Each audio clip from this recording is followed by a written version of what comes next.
the path chosen by God. They say a father's pride is a mountain, strong, unshakable. But pride can also be a wall, one that blinds a man to what truly matters. This is the story of a man who learned that love is not about control, it's about acceptance. Jakari was a man of iron, strong, proud, and disciplined. In his small African village, he was known as the Iron Heart, a master blacksmith whose steel tools and weapons were famed far and wide. To him, forging iron was not just a skill, it was his family's legacy, passed down from father to son for generations. But his only son, Abioye, was different. While Jakari's forge roared with fire, Abioye spent his days under the shade of a great baobab tree, weaving cloth with delicate fingers. His designs danced with colors, blues that mimicked the sky, reds that burned like flames, and golds that shimmered like the morning sun. Why must you waste time with thread? Jakari growled one evening, watching his son braid patterns into fabric. I am not wasting time, Abioye replied calmly. I am telling stories. With color, Jakari scoffed.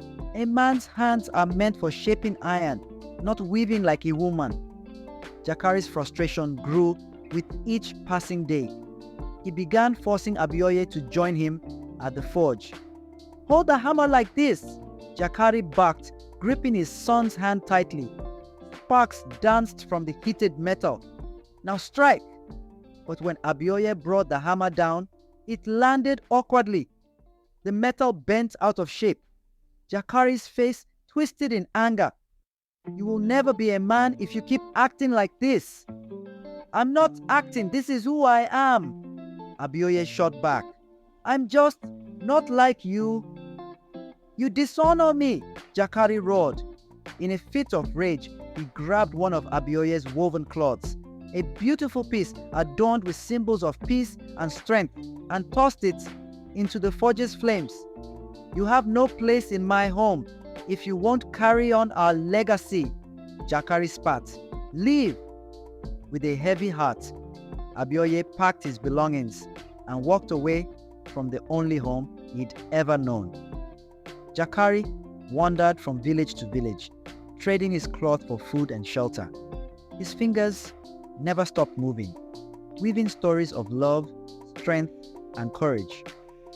One day, a wealthy merchant spotted Abioye's work and invited him to the city. You have a gift, the merchant said. Come, the king himself would pay dearly for cloth like this.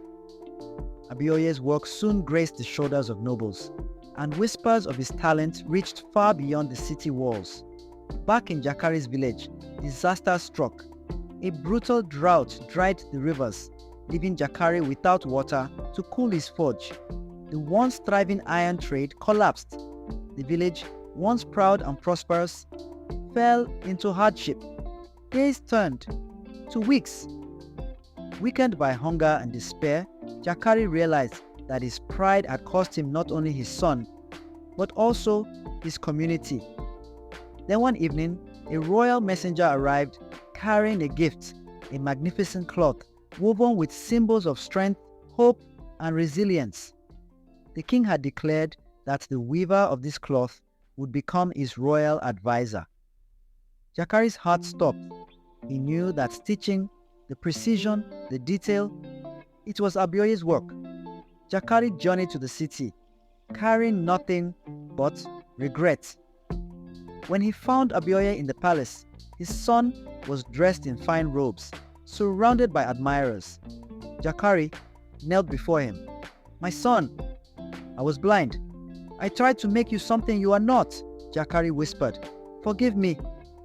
Abioye knelt beside his father and embraced him tightly. I understand now, Abioye said softly.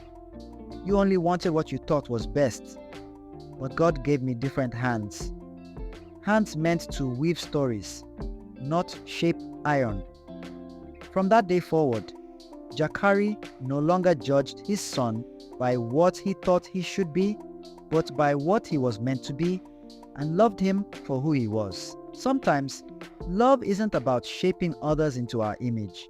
It's about accepting the person they were destined to become.